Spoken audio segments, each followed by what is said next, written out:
19 and identify yourself. MTV.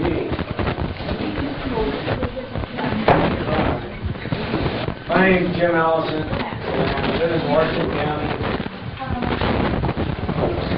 Thanks for being here, Jim.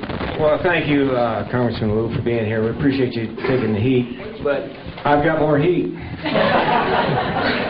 You know, and I really feel bad for this gentleman down here who had to hassle for 3 years for the government to get aid for his disabled wife because Social Security disability would have covered that. But that's a form of rationing when you have to wait 3 years to get assistance from your government. Moving along, one of the things I really feel upset about is the fact that there's a concept called cost shifting. And I don't know if people understand what that means, but I've got a surgical bill. I'm on Medicare,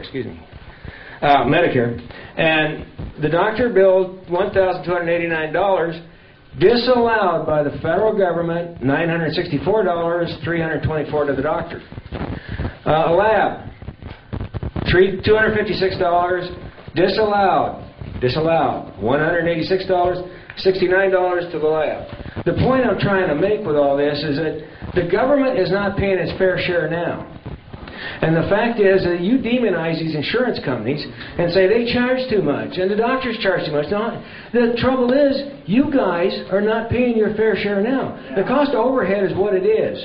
And if the government's not paying the providers enough, who are they going to collect it from? They're going to collect from the insurance companies.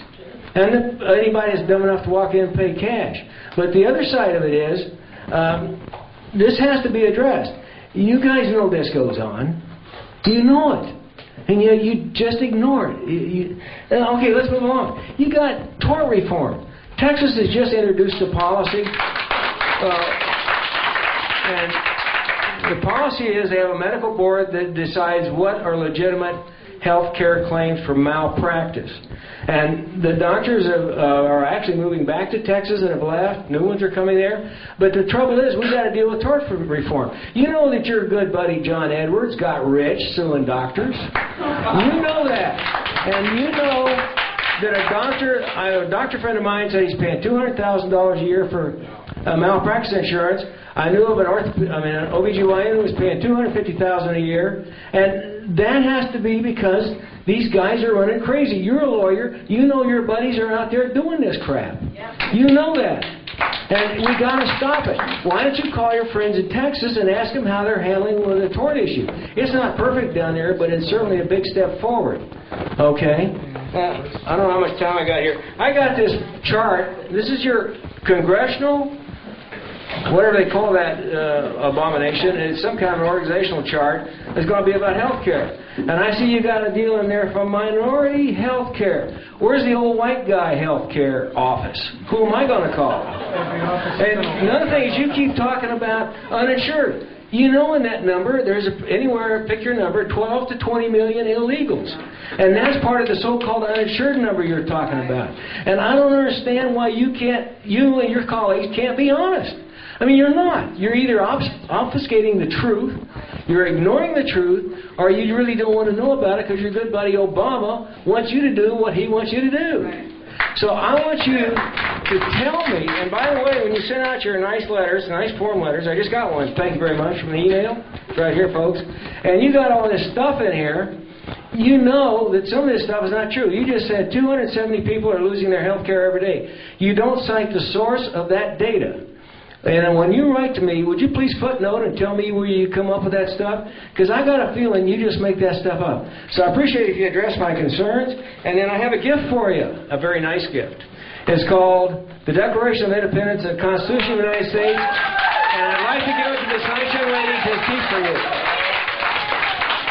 I know you're reading challenged because you've got a lot to read, but please take time to read that. Thank you, David, for being here, and I do like you as a nice guy.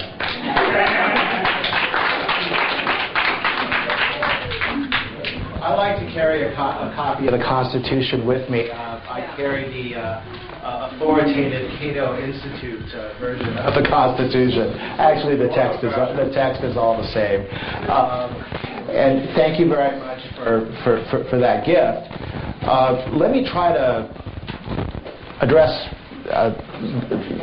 some of the concerns that you've expressed that that I can address or that I can remember.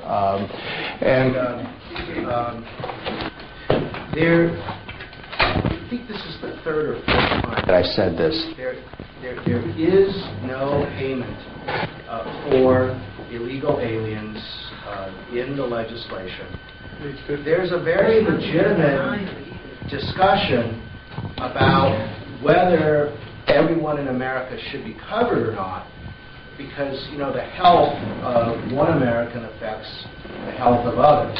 Whether that decision was rightly made or not, the decision has been made, and it is the opinion of the vast majority of people who are considering it, that illegal aliens are not going to be covered.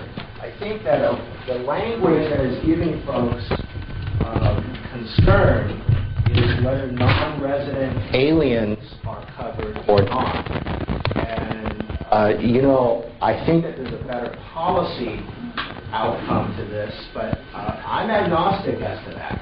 If folks don't want to cover non-resident aliens, who are the people who are legally in this country, they are here on visas, working at Intel, or they're here who are, they're visiting relatives or wherever, we can choose to not cover them. I think that is not a good public health decision, but that debate about non-resident aliens is not a debate about covering illegal aliens.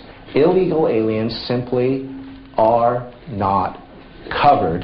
And I don't know how many times I can say that, but let me try to say it one more time. Illegal aliens are not covered under these bills. Period.